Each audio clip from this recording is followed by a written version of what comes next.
Yuunaayitid Isteetsi keessatti lakkoofsi namoota COVID-19 qabamanii dabalaa deemaa jira. Haa ta'u malee aangawoonni eegumsa fayyaa ga'eessonni talaallii vaayirasicha cimsu kan buustar jedhamu akka fudhatan raggaasisaniiru. Garuu namoonni wal ga'uun balaa qabaachuu mala. Sababiin isaas ijoollee umriin isaanii waggaa 5 ta'e dabalatee dhibbarraa harka 26 akka ta'an lammiiwwan Ameerikaa talaalliin fudhatin jiru waan ta'eefi jedhu aangawoonni. Dr. Anthony Fauci gorsaa gameessa dhimma fayyummaa kan White House torban kana caasaa oduu ABC jedhamuuf ibsa kennanii turan.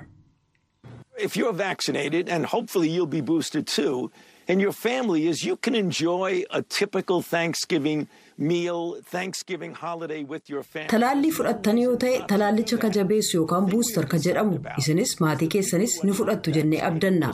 Nyaata ayyaana baratame kanaallee maatii keessan waliin qooddachuun gammaduu dandeessu. Sababaan kana gooneef hin jiru. Kan nu yaaddeessu namoota talaalliin fudhanne. Sababiin isaas hawaasicha keessatti madda daariqa kana facaasu waan ta'aniif jedhan. Talaallii kana dabalataan kennuuf malawwan jiran hangi tokko danqamaa jira. Bulchiinsi Baayiden akka jedhetti manneen hojii namoota 100 ol qabaniif dhaddacha mana murtii eeguuf jecha ajaja talaallii akka fudhatan karoorse ammaaf dhaabee jira. Torbee darbe bulchaan kutaa Floriidaa Riippaabilikaantichi Ron DeSantis manneen daldalaaf hospitaalota hojjettoonni filannoo isaanii ituun gaafatamin talaallii farra COVID-19 akka fudhatan dirqisiisan irra seera uggura kaa'u mallatteessan.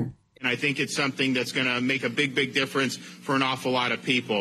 We are respecting people's... Namoota hedduudhaaf jijjiirama guddaa waan fidu natti fakkaata. Kutaa biyyaa kana keessatti walabummaan mirga namaa dhuunfaa ni kabajna jedhan. Bulchiinsi Baayiden tattaaffiin dalagaaf talaallii wal qabsiisuu guyyaa tokko dhimma siyaasaa ta'aa jedhu hangi tokko. Koomishinara bulchiinsa nyaataaf dawaa duraanii ka ta'an Dr. Scott Gottlieb caasaa oduu CBS kan Face the Nation jedhu irratti dhiyaatanii turan. Now it's become a political fight at a national level, unfortunately. You're going to see some governors trying to position themselves on this issue, like you've seen in Florida, and you're going to see the federal government, the Biden administration... Akka carraa ta'ee amma sadarkaa biyyaatti qabsoo siyaasaa ta'ee jira. Akkuma Floriidaa keessatti argitu dhimma kanarratti bulchaawwan hangi tokkos akkuma kana gochuu ennaa yaalan arguuf jirta. Mootummaan federaalaa bulchiinsi Baayiden immoo kutaalee kana waliin ennaa wal dhabu arguuf jirta jedhan.